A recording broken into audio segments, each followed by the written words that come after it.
Je m'appelle Marcel Dubois, routier depuis plus de 20 ans. Les longues routes de France, je les connais comme ma poche. De Lille à Marseille, de Strasbourg à Bordeaux, j'ai parcouru ce pays dans tous les sens avec mon fidèle poids lourd, un Renault T-High que j'ai baptisé le Grand Bleu, à cause de sa couleur qui me rappelle la mer quand j'étais petit. La solitude du routier, c'est quelque chose qu'on apprend à apprivoiser. Les kilomètres défilent, la radio pour compagnie, et parfois quelques mots échangés avec d'autres chauffeurs sur le canal 19. Ça roule, mon grand. Gaffe au radar, au kilomètre 67.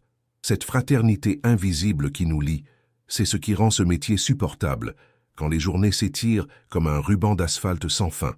Ce jour-là, je transportais un chargement de pièces automobiles vers une usine près de Clermont-Ferrand. Rien d'extraordinaire, une livraison comme tant d'autres. Le ciel était gris, une pluie fine commençait à tomber.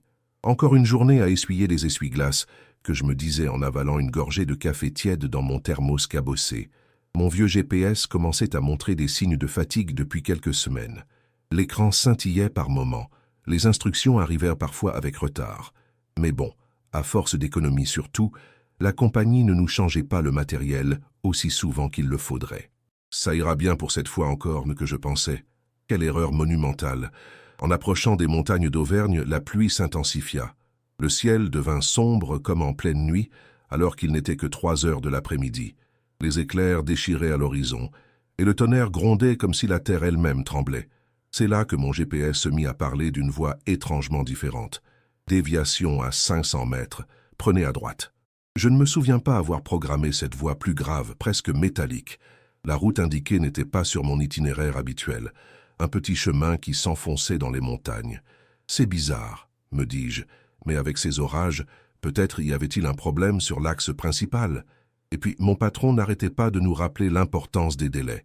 Chaque minute compte, les gars, qu'il répétait sans cesse. Alors j'ai suivi les instructions. Le chemin devenait de plus en plus étroit. Les branches des arbres frappaient contre la cabine comme des mains cherchant à m'avertir. La route n'était clairement pas prévue pour les poids lourds. J'aurais dû faire demi-tour dès cet instant, mais quelque chose me poussait à continuer. Une curiosité malsaine peut-être, ou simplement cette obstination typique des routiers à ne jamais rebrousser chemin. C'est alors que je l'ai vue. Une pancarte à moitié effacée par le temps et la végétation. Route fermée, accès interdit. Pouvait-on encore distinguer sous la mousse verdâtre? Mon cœur fit un bond. Que faisais-je là? Je tentais de consulter mon téléphone, mais aucun réseau. Le GPS continuait imperturbablement. Continuait tout droit sur 3 kilomètres. La voie semblait presque impatiente. La raison me dictait de faire demi-tour, mais la route était devenue si étroite que cette manœuvre était désormais impossible avec mon camion. Pas le choix, marmonnai-je. Il faut trouver un endroit pour tourner plus loin. La pluie redoublait d'intensité, transformant le chemin en bourbier. Les roues patinaient par moments, et le Grand Bleu gémissait sous l'effort comme jamais auparavant. Après un virage particulièrement serré, je me figeais d'effroi. Face à moi se dressait ce qui semblait être l'entrée d'un ancien complexe industriel. Des bâtiments gris, délabrés, aux fenêtres brisées, comme des yeux aveugles fixant le vide. Une grande cheminée se dressait vers le ciel, telle une sentinelle silencieuse. Et partout des panneaux. Propriété privée, danger, n'entrez pas. Mon GPS émit un bip satisfait. Vous êtes arrivé à destination. Puis, il s'éteignit brusquement. Arrivé? Où ça? Il n'y avait rien qui ressemblait de près ou de loin à une usine automobile ici, juste cette chose abandonnée, ce squelette de béton et d'acier rouillé que la nature reprenait lentement. Je coupais le moteur. Le silence qui suivit était oppressant, uniquement rompu par le martèlement de la pluie sur la cabine et le grondement lointain du tonnerre. Une sueur froide coulait le long de mon dos malgré la fraîcheur de l'air. Quelque chose clochait terriblement dans cet endroit. Je le sentais jusqu'au plus profond de mes os. La nuit tombait rapidement maintenant. Je devais prendre une décision, tenter de manœuvrer pour faire demi-tour sur ce terrain boueux ou attendre le matin. Mon instinct me hurlait de partir, mais la raison me disait que conduire de nuit sur ce chemin dangereux serait de la folie pure. J'optais pour rester dans ma cabine jusqu'à l'aube, porte verrouillée. Après tout, qu'est-ce qui pourrait m'arriver dans mon camion? Je fouillais dans ma glacière pour trouver un sandwich et une bouteille d'eau. En mangeant, j'observais ce lieu étrange à travers mon pare-brise ruisselant. Les contours des bâtiments se détachèrent par moments, illuminés par les éclairs. C'est là que je remarquai quelque chose d'étonnant. Malgré l'apparence abandonnée du site, une faible lumière brillait dans l'une des fenêtres du bâtiment principal. Mon cœur s'accéléra. Quelqu'un était là-bas, peut-être des gardiens, ou pire, des squatteurs, des vagabonds. Je tentai à nouveau d'utiliser mon téléphone. Toujours rien. J'étais seul, isolé avec mon chargement et cette inquiétante lumière pour unique compagnie. La fatigue de la journée commençait à se faire sentir. Mes paupières devenaient lourdes, malgré la tension qui habitait chaque fibre de mon corps. Je décidai de m'allonger sur ma couchette, tout habillé, prêt à réagir au moindre bruit suspect. Quelques heures de sommeil, et je file d'ici dès les premières lueurs, me promis-je en fermant les yeux. Le sommeil vint, mais pas le repos. Des rêves agités, peuplés d'ombres fuyantes, et de voix métalliques me poursuivaient. Je me réveillais en sursaut plusieurs fois, le cœur battant, les mains moites. À chaque fois, mes yeux se posaient instinctivement sur cette fenêtre éclairée. La lumière y brillait toujours, immuable. Vers 3 heures du matin, un bruit me tira définitivement du sommeil. Un grincement métallique, comme une lourde porte qu'on ouvre lentement. Je me redressai d'un bond, scrutant l'obscurité à travers les vitres embuées. La pluie avait cessé, laissant place à un silence pesant et une brume épaisse qui enveloppait tout. C'est alors que je les vis. Des silhouettes qui se déplaçaient entre les bâtiments. 3, peut-être 4 personnes, munies de lampes torches dont les faisceaux dansaient dans le brouillard. Elles semblaient transporter quelque chose. Des caisses? Je ne distinguais pas bien. Mais leur démarche furtive n'avait rien de rassurant. Je m'aplatis sur ma couchette, espérant qu'ils ne remarqueraient pas mon camion. Comment ne l'avaient-ils pas encore vu? Il était énorme, impossible à manquer, à moins qu'ils ne sachent déjà qu'il était là. Cette pensée me glaça le sang. Les minutes s'égrenaient avec une lenteur insupportable. J'osais à peine respirer. Les silhouettes continuaient leur manège étrange, entrant et sortant des bâtiments, transportant des objets que je ne pouvais identifier. Puis soudain, l'une d'elles s'immobilisa et sembla regarder dans ma direction. Mon cœur cessa presque de battre. La silhouette resta immobile pendant ce qui me sembla une éternité, puis fit un signe aux autres. 3 faisceaux lumineux convergèrent vers mon camion. Ils m'avaient repéré. La panique m'envahit. Devais-je démarrer et foncer, risquer de m'enliser, me cacher et faire le mort? Avant que je puisse décider, j'entendis des coups contre la portière de ma cabine. 3 coups secs, autoritaires. Puis une voix. « Il y a quelqu'un? Ouvrez !» Mon sang se figea dans mes veines. La voix était ferme, masculine. Que faire? Si j'ignorais l'appel, il pourrait devenir violent. Si j'ouvrais, qui sait ce qui m'attendait? Ma main tremblante chercha la clé de contact. Peut-être pourrais-je démarrer et forcer le passage. Police nationale, ouvrez cette porte immédiatement. La police, ici, au milieu de nulle part, dans un site abandonné et interdit d'accès, était-ce un piège? J'hésitais encore, paralysé par la peur et le doute. Un nouveau coup, plus fort cette fois. Dernière sommation, ouvrez ou nous forçons l'entrée. Résigné, j'allumai la lumière intérieure et me dirigeai vers la portière. D'une main tremblante, je l'ouvris légèrement. Face à moi se tenaient 3 hommes en uniforme sombre, l'un d'eux pointant une lampe torche directement vers mon visage, m'aveuglant momentanément. « Vos papiers !» exigea l'homme du milieu, celui qui semblait être le chef. « Et expliquez-moi ce que vous faites sur un site industriel classé et interdit d'accès. » Je bafouillai une explication sur mon GPS défectueux, la tempête, l'impossibilité de faire demi-tour. L'homme m'écoutait sans ciller, son visage restant impassible. Quand j'eus fini, il échangea un regard avec ses collègues. « Descendez du véhicule, ordonna-t-il. Nous devons vérifier votre chargement. » Mon cœur fit un bond. Mon chargement. Pourquoi s'intéressait-il à des pièces automobiles? Sauf si... Non, c'était impossible. J'étais certain de ce que je transportais. J'avais personnellement assisté au chargement à l'entrepôt de départ. Je descendis lentement de ma cabine, les jambes flageolantes. L'air était froid, humide, chargé d'une odeur étrange que je n'arrivais pas à identifier. Une odeur chimique, presque métallique. Les 3 hommes m'entourèrent et me guidèrent vers l'arrière du camion. « Ouvrez !» ordonna le chef en désignant les portes arrière. Mes mains tremblaient tellement que j'eus du mal à insérer la clé dans la serrure. Finalement, j'y parvins et tirai les lourdes portes. Ce que je vis alors me laissa sans voix. Mes caisses de pièces automobiles avaient disparu. À leur place se trouvaient d'étranges conteneurs métalliques, tous identiques, portant des symboles que je ne reconnaissais pas.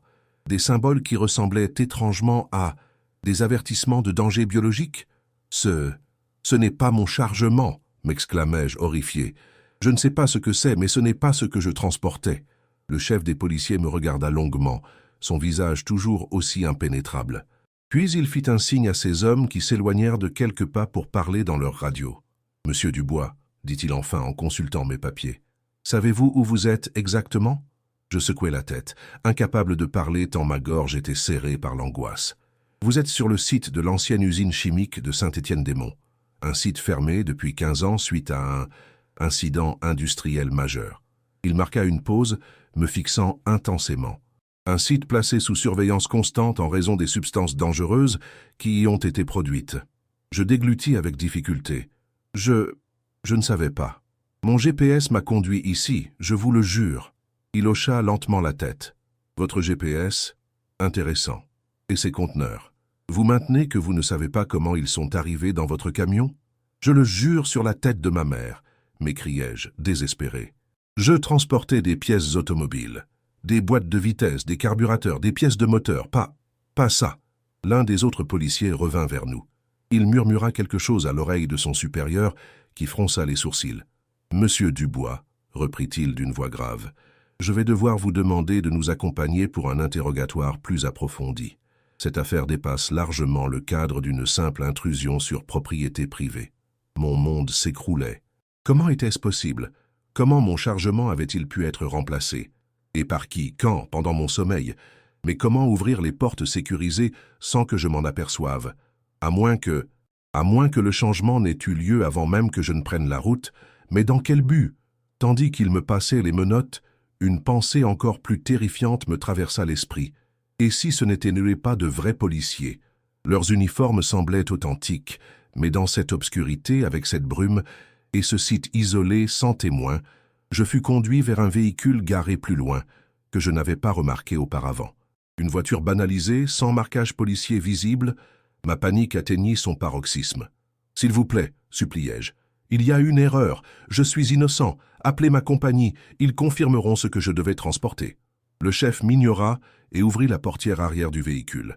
Avant de me faire monter, il se pencha vers moi et murmura à mon oreille « Vous n'êtes pas le premier routier à se retrouver ici par erreur, monsieur Dubois, et vous ne serez probablement pas le dernier. » Cette phrase résonna dans mon esprit comme un glas funèbre. Que voulait-il dire? Y avait-il eu d'autres chauffeurs avant moi? Qu'était-il advenu d'eux? Le trajet se déroula dans un silence oppressant. Je ne voyais rien à travers les vitres teintées, sinon les ombres des arbres qui défilaient comme des spectres. Mon esprit tourbillonnait de questions sans réponse, de scénarios tous plus terrifiants les uns que les autres. Après ce qui me sembla être une éternité, le véhicule s'arrêta. On me fit descendre. Nous n'étions pas dans un commissariat, mais devant un bâtiment anonyme, sans enseigne, aux fenêtres opaques. Un homme en costume nous attendait à l'entrée. « C'est lui ?» demanda-t-il simplement. Le chef acquiesça. L'homme m'examina de la tête aux pieds, comme si j'étais une marchandise dont il évaluait la qualité. Puis il fit un signe vers la porte. « Entrez, monsieur Dubois. Nous avons beaucoup à discuter. » La porte se referma derrière moi avec un claquement définitif. Dans cette pièce aux murs nus, éclairée par une lumière crue, je compris que ma vie de routier ordinaire venait de prendre un tournant radical. Quelque chose de bien plus grand et plus dangereux que moi était en jeu, et j'y avais été entraîné contre mon gré. L'homme en costume s'assit face à moi, posa un dossier sur la table et l'ouvrit lentement. À l'intérieur, je pus apercevoir ma photo, mes informations personnelles, et même des détails sur ma famille que je n'aurais jamais imaginé voir dans un quelconque document officiel. « Marcel Dubois », commença-t-il d'une voix monocorde, « vous êtes tombé sur quelque chose que vous n'auriez jamais dû voir. La question maintenant est, que allons-nous faire de vous ?» Mon corps entier tremblait. Je n'étais plus seulement effrayé, j'étais terrifié jusqu'au plus profond de mon être. Ce qui avait commencé comme une simple erreur de GPS s'était transformé en le pire cauchemar de ma vie, et quelque chose me disait que ce n'était que le début. L'homme fit glisser vers moi une photographie. Elle montrait l'entrée du site où j'avais été trouvé, mais dans un état bien différent. L'image datait visiblement de plusieurs années, quand l'usine était encore en activité. Des ouvriers en combinaison de protection intégrale y entraient sous haute surveillance. « Savez-vous ce qu'on fabriquait dans cette usine, monsieur Dubois ?» Je secouai la tête, incapable de prononcer un mot. « Des composants très spéciaux, pour des clients très particuliers. » Il marqua une pause, observant ma réaction. « Des clients qui n'aimeraient pas que certaines choses soient découvertes. Des clients puissants. » Il se pencha en avant. « si près que je pouvais sentir son souffle sur mon visage. Votre GPS n'a pas dysfonctionné par hasard, monsieur Dubois. Rien dans cette affaire n'est dû au hasard. Cette révélation me frappa comme un coup de poing. Mon GPS avait été manipulé, mais pourquoi moi? Je n'étais qu'un routier ordinaire, sans histoire, travaillant honnêtement depuis des années. Comme s'il lisait dans mes pensées, l'homme poursuivi, vous vous demandez pourquoi moi, n'est-ce pas? La réponse est simple. Vous étiez au mauvais endroit, au mauvais moment, ou peut-être au bon endroit, au bon moment, selon la perspective. Il sortit du dossier un autre document qu'il me tendit. C'était une liste de noms, des dizaines de noms, chacun suivi d'une date. Avec un frisson d'horreur, je remarquai que certains étaient suivis d'une croix rouge.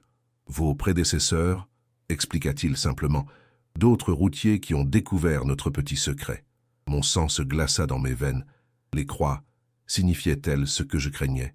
Je n'osais même pas formuler cette pensée. L'homme sembla s'amuser de ma peur. Un léger sourire apparut sur ses lèvres minces. « Ne vous inquiétez pas, monsieur Dubois, votre sort n'est pas encore scellé. » Il se leva et fit le tour de la table, posant une main sur mon épaule. Je me raidis à ce contact. Nous avons besoin de personnes comme vous, des personnes fiables, qui savent tenir leur langue, des personnes qui comprennent les enjeux et les conséquences. Je trouvais enfin la force de parler.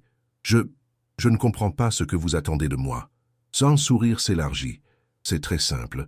Vous allez continuer à faire votre travail de routier, exactement comme avant, sauf que parfois, de temps en temps, vous transporterez des chargements spéciaux pour nous. Je déglutis avec difficulté.